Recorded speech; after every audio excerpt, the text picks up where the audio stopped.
दोस्तों को भी दिया। तो मैं चाह रहा था कि दोस्तों की खिदमत में वजाहत करूँ। ये जो सैदा वाला मसला है, ये हम आपसे इसको खालिस्तान इंसानी बुनियादों पर आपकी खिदमत में आशा। मैं खुद DPO साहब के राब्ते में था, अल्लामा साजिद नकवी की हिदायत पे था। उनसे कहा गया कि आपसे ख्वाहिश की जाती है, हम आपके ज़रिए ये मसला हल करना चाहते हैं। जैसे आपने फरमाया कि भाइयों का मसला है, हम भी यही कह रहे थे कि एक पर्सनल इशू को आज़ादारी में ना लाया जाए। एक अच्छे अफसर की, एक अच्छे एडमिनिस्ट्रेटर की निशानी ये होती है कि पर्सनल इशू को पर्सनल रहने दे, इज्तिमा में तब्दील ना करे। हम उन्हें कहते रहे ये जुलूस निकलता है। मैं आपको अर्ज़ करूं कि पिछले साल FIR हुई, इंतज़ामिया ने कहा कि ये नया रूट है। वो सेशन कोर्ट में PID खां के, आपके पेरजादन खां के सेशन कोर्ट में उनके हक में फ़ैसला दे दिया। उन्होंने कहा कि बिल्कुल क्लियर लिखा कि ये रिवायती जुलूस है। गवाहियों के बाद, ट्रायल के बाद उन्होंने लिखा कि ये रिवायती जुलूस है और जो इसमें रुकावट डाले उसको नज़रबंद किया जाए, पुलिस इससे प्रोटेक्शन दे, ये आर्डर में लिखा हुआ है। उसके बाद उसके खिलाफ हाई कोर्ट में गए। हाई कोर्ट से ये मेरे पास हाई कोर्ट का फैसला भी है, सेशन कोर्ट का भी फैसला है। कानून की ज़बान बोल रहा हूँ सर आपकी खिदमत में कि हाई कोर्ट में उन्होंने अपनी दरखास्त ही विड्रा कर दी। सेशन कोर्ट का फैसला DC साहब के किसी हुक्म के तहत और पूरे पाकिस्तान में बल्कि दुनिया के कानून में कोर्ट का फैसला कोई इंतजामी अफसर डिसमिस नहीं कर सकता। हाई कोर्ट आला अदालतें करती हैं जो जहाँ जहाँ रेमेडीज होती हैं। ये गए हाई कोर्ट से वापस आ गए। बिल्कुल आपकी बात ठीक है कि एक जो रोकने वाला है वो उनके बाप का कातिल है। ये भाई बटे हुए हैं। मसला आज़ादारी का है, वहाँ मजलिस और जुलूस एक अरसा दराज से हो रहा है। सेशन कोर्ट में पूरी एविडेंस को उस फैसले में समो दिया। उसके बाद तो कुछ बात नहीं बनती थी कि आप इस इंतज़ामिया ये काम कर रही है। हाई कोर्ट से उन्होंने एक बात कह दी थी, वो जो है अपना उसने DC को दरखास्त दी हुई है, DC साहब फैसला करेंगे। आप मुझसे ज़्यादा बाशऊर हैं, कानून को भी जानते हैं। DC साहब की इख्तियार में कमिश्नर साहब, वज़ीर आला या मसल चीफ सेक्रेटरी साहब एक सिविल कोर्ट के CM को भी वो सेट नहीं कर सकते। ये एक चीज़ ही और है, लेकिन इन्होंने बैठ के यहाँ पे वो सेट ये बताना ये है कि ये जैसे आगा साहब ने बताया कि लोग हमसे रब्ता करते हैं, हम कहते हैं कि आप DPO साहब के पास जाएं, आप DCO साहब के पास जाएं, आप मुझसे ज़्यादा बेहतर जानते हैं, आप मार्शल एरिया के लोग हैं। पहले तो चौकों में कोई और लोग होते तो धमकियां देते थे, उनका मिजाज खुमाश भी और होता था।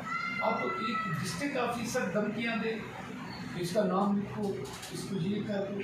अफसोस है सर, ये हमारी कदरें तबाह हो रही हैं, पाकिस्तान की सकाफती कदरें तबाह हो रही हैं। जब ये लोग धमकियां देंगे तो कहाँ जाएंगे लोग, कहाँ जंगलों का मुंह करेंगे। आप सहाबी हजरात हैं, आपसे यही अर्ज करना था। अदालत को ये नहीं मानते। उसके बाद सैदा वाला में जो कुछ हुआ, 8 मुहर्रम को जुलूस हुआ, ये मेरे पास रिपोर्टें हैं मुख्तलिफ इदारों में। बड़े बड़े जो इनकी DIC के लोग हैं, उनकी रिपोर्टें हैं कि जुलूस पुरअमन बरामद हो गया। आगे ख़वातीन की, पीछे मर्द थे। जब फला, मैं नाम नहीं लेना चाहता, जब फला शख्स के घर के पास पहुँचे, वो 7 बोर राइफल के साथ बाहर निकल आया। उसके साथ 15-20 आदमी थे जिनके हाथ में डंडे थे, और उन्होंने उनको रोका और वो जुलूस कर जाओ हुसैन करता हुआ आगे चला गया। अब उस रिपोर्ट पे तो कोई कार्रवाई नहीं हुई। ख़वातीन दहशत गर्दी कर रही थी। Chief justice honourable chief justice Khosa ने फुल कोर्ट बुला के सिर्फ दहशत गर्दी की डेफिनेशन की। ये लिख दिया कि कोई पुलिस अफसर हर पेपर में दहशत गर्दी की दफ़ा नहीं लगाएगा जिसमें ये चीज़ें ना हो। इन्होंने तो उसकी परवाह भी नहीं की। या हुसैन कहना क्या दहशत गर्दी है, हमसे ज़्यादा हमारे अहले सुन्नत दोस्त करते हैं, हमसे ज़्यादा आप दोस्त करते हैं। इसमें आप फिर क्या हुआ, 11 मुहर्रम को 10 डाले पुलिस के, मोटरसाइकिल्स, हवा, ऐसी दहशत, छोटे 2 बच्चों को मारा है सर, जो जख्मी हुए हैं, थप्पड़ मारे हैं, किसी को बट मारा है, एक आदमी डिसेबल है, उसका बाजू कटा हुआ है, उसे मारा है। आप इस डिस्ट्रिक्ट के सहाफ़ी हैं, आप डिस्ट्रिक्ट जेलम का चेहरा हैं, आप डिस्ट्रिक्ट जेलम की आवाज़ हैं, सैदावाला भी आपके शहर में आता है, आप जाके आज़ादाना इंक्वायरी कर रहे हैं। सर एक मजलिस पे FIR थी, उस पर ये रातें हम आप बताएंगे। अगर किसी, मैं कहता हूँ किसी एक दोस्त ने मिलाद का, वाइस का कोई प्रोग्राम रखा होता, अगर उसमें कोई किसी किस्म के किसी मज़हब के मुक़द्दसात की तौहीन नहीं हुई, कोई दूसरा मसला नहीं हुआ, कोई सोच ये बता रहे हैं कि जो मोहतरम जज साहब हैं वो भी चीफ मकतबा फिक्र से तल्लुक़ रखते हैं, जिन्होंने ये फैसला दिया है, तो उस फैसले को भी आगे सुप्रीम कोर्ट में भेजा जा रहा है कि ये फैसला जो है ये एक फ़िरका वारियत पर मबना था। क्या उस फैसले को आपने भी, अगर तौहीन अदालत की गई है तो आपने भी किसी प्लेटफॉर्म से उसको चैलेंज किए थे या करने का फैसला किया?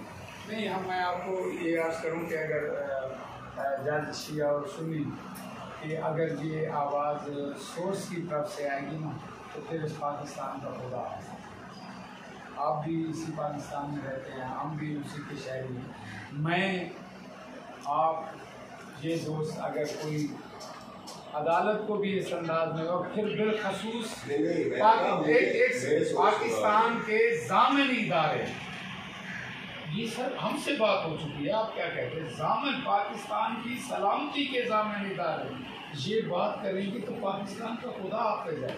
हम फिर हक पर जाने में कहें कि ये सैदावाला मकबूजा कश्मीर है, ये गली में दाखिल हो गए, औरतों को गालियाँ दी, औरतों को धक्के दिए, और उसके बाद दरवाज़ों को ऐसे थूबे मारे जैसे हमें PTV दिखाता है बिलखसूस कश्मीर में। सर मैं कहता हूँ छोड़ दे, वो शिया सुन्नी से मावरा सोचें, क्या वो इंसान नहीं? वो पाकिस्तान के शहरी सर, मेरी यार सुनिए, ये बातें हैं भाईजान। वो उनकी एक रेमेडी थी हाई कोर्ट, जिससे वो विड्रा है।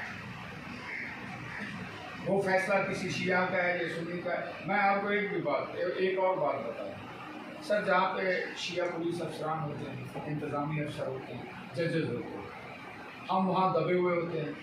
जहाँ पे अब भी पूरे पंजाब में, जैसे आगे सर फरमा रहे थे, हमारे रवाबित के, ना आपका कमिश्नर शिया है, ना आपका RTO शिया है, ना आपका CCTO शिया है। हमारे पूरे पंजाब में DPO साहबान ने, डिप्टी कमिश्नर साहबान ने जहाँ मसले हल होते थे उन्होंने हल किए, कहीं हमने अपने लोगों को समझाया, कहीं क्या किया। अच्छा, फिर और बात बताएं, जहाँ पे कोई मोतरज होता है, मसलन हमारे दूसरे मकतब फ़िक्र का, ये भी हमारा तरीक़ेकार है कि हम उनके कैदीन से रब्ता करें कि इस मसले को हल किया जाए। जैसे आगे सर ने फरमाया कि अल्लामा साजिद नकवी का तो विजन ही यही है, और यही चंद लोग हैं जिनकी बुनियाद पर ये पाकिस्तान चल रहा है, जिसमें ये और इस फ़िरका वारियत को, इस एक लहर को अगर ख़त्म किया है तो मुत्तहिदा मजलिस अहमद ने ख़त्म किया। इसको ख़त्म कराया तो शाह नूरानी, मौलाना काजी हुसैन अहमद, मौलाना फजल रहमान, समीउल हक, साजिद नकवी, साजिद मीर और इस किस्म के कैदी ने ख़त्म किया। इंतज़ामिया की हालत और उनके सोर्स की हालत तो ये है कि फलाशिया बस मेरी यही है। मेरे ख्याल में मैंने वजाहत बड़ी अच्छी कर दी। अगर ये सोच परवान चढ़ेगी ना इस मुल्क में, ये शिया जज है, ये सुन्नी जज है, ये देवबंदी है बरेली, मेरे ख्याल में मेरी बात सुनो, मैं समझता हूँ, मैं आपकी बात समझता हूँ। लोग बातें करते हैं ये, लेकिन वो छोड़ देना। मेरा सवाल ये है कि जो फैसला आपके हक में आया था उस पर इम्प्लीमेंट नहीं किया गया, जी, अदालत की तौहीन की गई, तो आप उसके खिलाफ जो है किसी प्लेटफॉर्म पे गए हैं, किसी आला अदलिया से आप रुजू करेंगे? जी जरूर करेंगे, जरूर। आप पहले कोशिश कर रहे हैं, देखें हमारा हमेशा तरीका ये है कि हम SHO DSP से शुरू करते हैं रब्ता करने। हमारी आदत नहीं है कि कोई SHO में हमें तो खराबी नजर आए तो हम फ़ौरन उसकी शिकायत IG से करें या फलां नहीं करते। हम एहतराम करते हैं, लेकिन जब वहाँ SHO से लेकर ऊपर कमिश्नर तक और RPO तक और IG तक कोई भी न समझे बात को और कोई जवाब ही ना दे, मुलाकात करने के लिए तैयार हो, तो फिर जाहिर है हमारा मीडिया के सामने आना, हमारा आवाम के सामने आना हमारा हक है। अब हम जा रहे हैं सैदावाला, वहाँ भी इकट्ठे होंगे आज़ाद, और उनकी भी सुनेंगे, अपनी भी सुनाएंगे। इंतज़ामिया भी अगर वहाँ आए तो उनको भी समझाएंगे कि ये क्या कर रहे हैं आप लोग। हम हमेशा अमन का पैगाम, मोहब्बत का पैगाम, हम इंशाल्लाह आला मसाजिद की क़यादत मशहूर है, तमाम मसालिक में हमने हमेशा मोहब्बत का पैगाम दिए। कहीं कोई एतराज़ होता है ना हमारे किसी मुकर्रर के हवाले से, ज़ाकिर और ख़तीब के हवाले से, हमारे देवबंद मसलक के या हदीस के जय्यद उलमा हमारे साथ रब्ता करते हैं कि अल्लामा साहब कहें कि उस फलां ख़तीब को समझाएं, हम ये किरदार मुल्क में अदा करें। लेकिन यहाँ ये जुल्म देखें ना, हम पूरे मुल्क में कहीं भी नहीं गए, यहाँ आए तो क्यों आए, इसलिए कि हमें तकलीफ हुई है और इंशाल्लाह दूर होगी तकलीफ। हमें ऊपर तवक्को है कि इस मुल्क का एक सिस्टम है, निज़ाम है, वो एक्शन देंगे इंशाल्लाह।